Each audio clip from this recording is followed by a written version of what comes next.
สวัสดีจ้าทุกคนสวัสดีเด้อ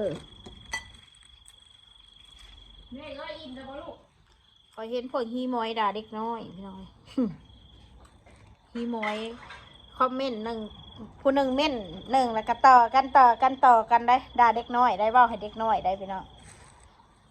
ซุมฮีมอยด่าเด็กน้อยบุคลามีมอยว้าวประชดประชันเท่าไร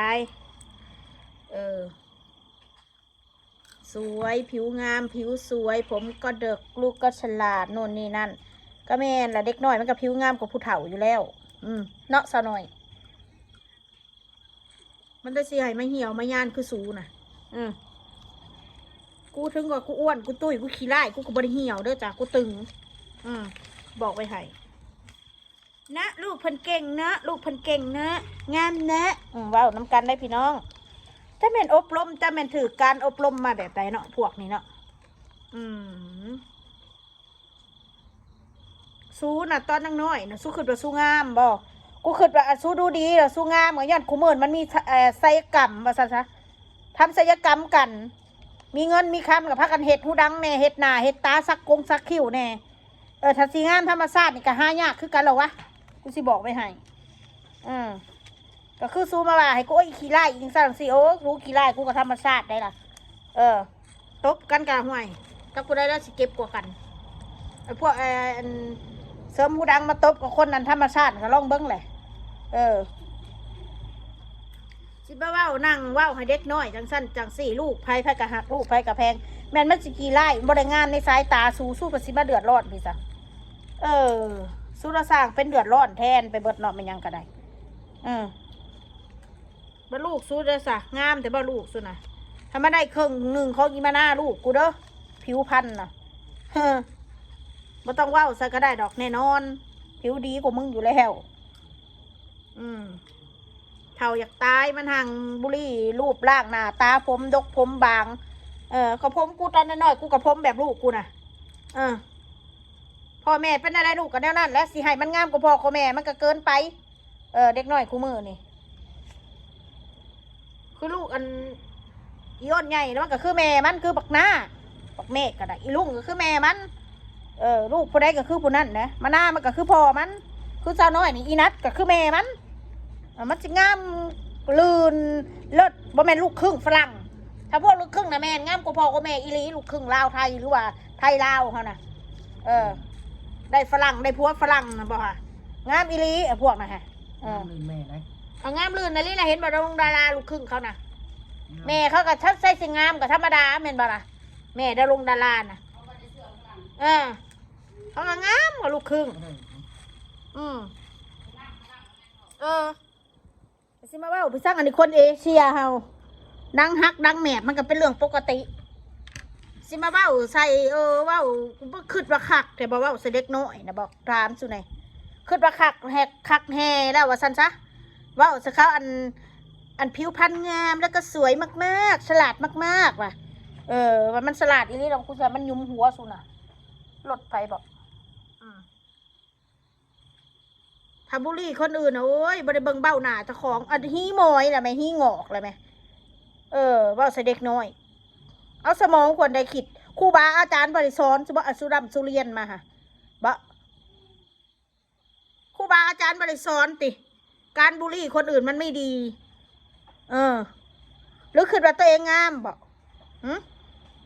คือว่าตัวเองงามบอกการที่ว่างามบอกงามให้คนอื่นเขาตัดสินคือซูสิมาตัดสินลูกกูว่าลูกกูเป็นนักสันลูกกูเป็นนักสีมันก็แล้วแต่เขาเป็นเด็กน้อยอยู่บักเขาใหญ่พูละจังว่าให้เขางามหรือขี้ไล่ก็ได้บักเขาใหญ่มากเขาแต่งโตเป็นเขากระสิงามเองเขาค่ะแหละเด็กน้อยอันนี้มันนั่งว่าเสด็จน้อยเดี๋ยวพากันหัวเฮเฮฮาฮาซะหน่อยแล้วก็ว่าน้ำก้นกันนะสวยน้ำกันนั่นบอกสวยน้ำกันลูกไพ่กับแพงเจ้าแพงบ่ลูกเจ้าสาวน้อยเขาถามดูหัวใจเจ้างามบ่ลูกเจ้าโอ้กับแม่พ่อแล้วแม่พ่อเป็นอะไรก็เป็นนั่นแล้วข่อยงามได้ลูกข่อยไพ่ชิวาขี้ไล่ก็สร้างงามในสายตาข่อยดีที่สุดส่วนปันใดก็ดีลูกข่อยแม่นบ่ลูกคนอื่นดีก็บ่แม่นลูกเฮาแม่นบ่เฮาก็ย่องว่าเราได้ลูกดีเนาะเฮาก็ย่องเขาบ่แม่นจะไปเบ้าให้เขาเนาะ ลูกเฮาซัวซัวสร้างมันลูกเฮาแพงเสื้อเฮาเกิดเป็นคนมันก็ต้องแพงอะไรลูกเต้าเลี้ยงมาก็ยังแพงมาอันนี้คนแต่แท้น้ำแบนเจ้าของแท้อันเงินอันเข่ามาเว้าอันเด็กน้อยนะผู้หนึ่งเว้านะพี่น้องผู้หนึ่งเว้าแทนที่ว่าคุณอย่าไปว่าให้เด็กนะยังไงเขาก็เป็นเด็กบัดนี้แม่ซอยน้ำกันเลยพี่น้องเก่งเนาะปั่นซาลอตเลี้ยงพ่อเลี้ยงแม่ว่าซันว่าลูกคอยปั่นซาลอตเล่นเกมเลี้ยงพ่อเลี้ยงแม่ว่าซันถ้ามันได้ขนาดนั่นกับกูก็คือสิบได้ลำบากหรอกคือกูมือนี่ฮะแล้วก็พาลูกเล่ร่อนมองนั่นมองนี่นะเป๊ะคกบ่ะจะเป็นหน้าสมเพศค่ะกูน่ะหน้าสมเพศมึงมากกว่ากูสิเล่ร่อนพี่สังกูอยู่ประเทศกูบอกกูเล่ร่อนบางแน่สาวน้อยความสงบของมันพออยู่บ้านคอยมาคอยเล่ร่อนจะแม่นพาลูกเล่ร่อนคักว่าสันเอาเล่ร่อนมึงผัดเอาเงินมาให้กูซะบ่การเล่ร่อนของมึงมันใส่เงินไดบ่แม่นมันบ่ได้ใส่เงินไดมึงสิกินสิอยากแต่ละอย่างมึงต้องมีเงินไดมึงจึงซื้อได้กูสิบอกไว้ให้แม่นมึงสิขับเคลื่อนมองหันขับเคลื่อนมองนี่มึงก็ต้องใส่เงินเด้น่าสมเพชคักว่าสันโอ้ยกูอยากเห็นเด้อีคนรวยมึงรวยสำได้ว่ากูอยากเห็นมึงเด้กูหากินเองกูสู่ของกูเองมาว่าให้กูสันดานมาสวยว่าให้หมูนี่โอ้ยคือว่าโตนี่ดีคักดีแน่นี่มานั่งว่าให้เด็กน้อยด่าผู้ใหญ่กูได้ว่าดอกด่าเด็กน้อยนะว่าให้เด็กน้อยพากันว่าเด็กน้อยแต่ก็มาซอยน้ำก้นกัน4-5-6คอมเมนต์พี่น้องไอ้พวกผู้ใหญ่ใจหมาแทนที่โอ้ยอย่าไปว่าให้เด็กเลยอย่างน้อยเขาก็เป็นเด็กFC ดีๆก็มีได้พี่น้องสลอสแลได้อยากไปว่าสะข่อยเดี๋ยวกูสิบล็อกเอาไปเบิดนะเดี๋ยวก็ไม่ได้เม้นมึงขึ้นมากูสะอ้อนนะเนาะสูน่ะกูได้สะอ้อนนั่งหนาสูเด้อสมเพศเขามาเบิ่งแต่เขากูสมเพศมึงมากกว่ามือจักมีแดกมีกินหรือบ่อันมานั่งสมเพศคนอื่นเขานะกับเบ้าใส่ผัวคนอื่นคือกันน่าลำคาญเฮ็ดคลิปกับมิตรหัวละน่าลำคาญให้เฮ็ดคลิปใบสิบ่สิเบิ่งให้จะบ่ถ้าเกิดบ่เว้าลองเบิ่งดูเฮ็ดคลิปบ่เว้านี่เด้อไอ้เพจเจ้าลองเบิ่งถ่ายซื่อๆบ่ต้องมันละยายหยังถ่ายเบิ่งซื่อๆบ่ต้องมันละยายหยังบ่ต้องรับรู้หยังก็สิว่าไม่มีเสียงหายไปไหนแหละเพราะเขาเว้าแล้วก็ว่าเขาเว้าดู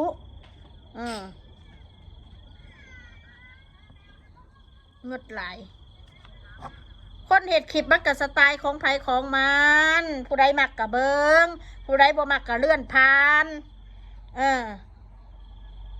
บ่ได้มาบังคับว่าต้องมาเบิงให้เบิดทุกคน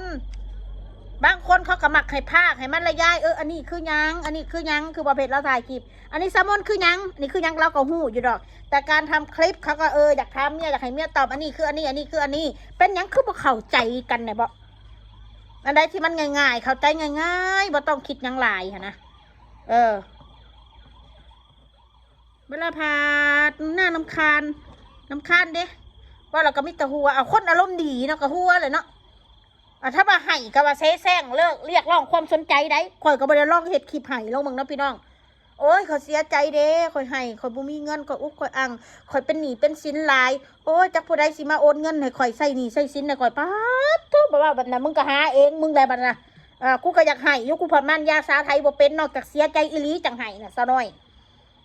มันบ่ได้เสียใจแล้วมันสิมานั่งบีบน้ำตาให้ตัวเองมีน้ำตานี่บ่ได้ได้ข่อยได้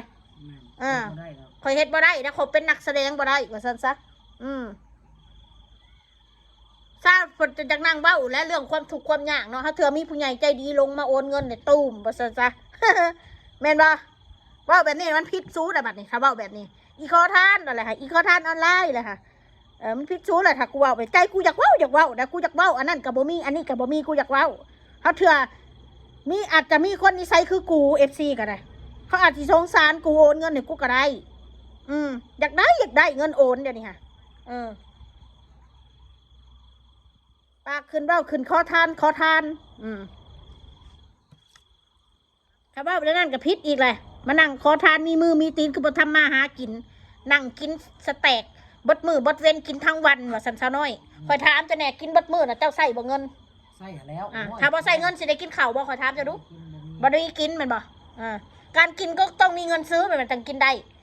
เฮ็ดงานบ่มีเงินน่ะ เฮ็ดงาน เฮ็ดงานแม่นบ่จังได้กินดิ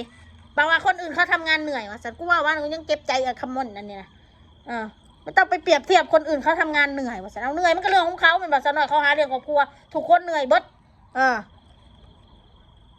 เพราะว่าคนอื่นไม่ต้องไปเปรียบเทียบกับคนละประเด็นกันบ่ซะพวกเจ้าน่ะนั่งกินนอนกินว่าซั่นกูนั่งกินนะถ้าเกิดกูมีเงินเนาะสมมติว่ากูมีเงินหลายๆกูบ่เฮ็ดหยังกูนั่งกินนอนกินคือสิเว้าแต่กูคักขนาดอันนี้ได้นี่กูกินแบบนี้ซื่อได้นี่ก็ยังเว้าก็นั่งกินนอนกินบ่ได้คิดว่าเขานั่งกินนอนกินเขาก็หาเนาะเขาก็ได้มีกินเขาก็บ่อดบ่อยากคนเฮาถ้ามองกันลึกๆนะต้องมองแบบนั้น ถึงเขาจะกินทั้งวันอย่างน้อยเขาก็ใช้เงินซื้อเขาก็ต้องทำงานเขาต้องมีรายได้บ้างแหละเขาถึงได้กินแม่นบ่คนเฮาอยู่บ่ซื่อมันสิมานั่งกินละล่ามานั่งละล่าโว้มันบ่มีดอกเงินน่ะขนาดพ่อใหญ่พงเราบ่ได้เฮ็ดหยังบ่เราบ่มีกินเรายังขึ้นมาขอแม่น้อยขึ้นเบิ่งแหละอันนั้นน่ะคนขอคือเราบ่มีอีหลีอันนั้น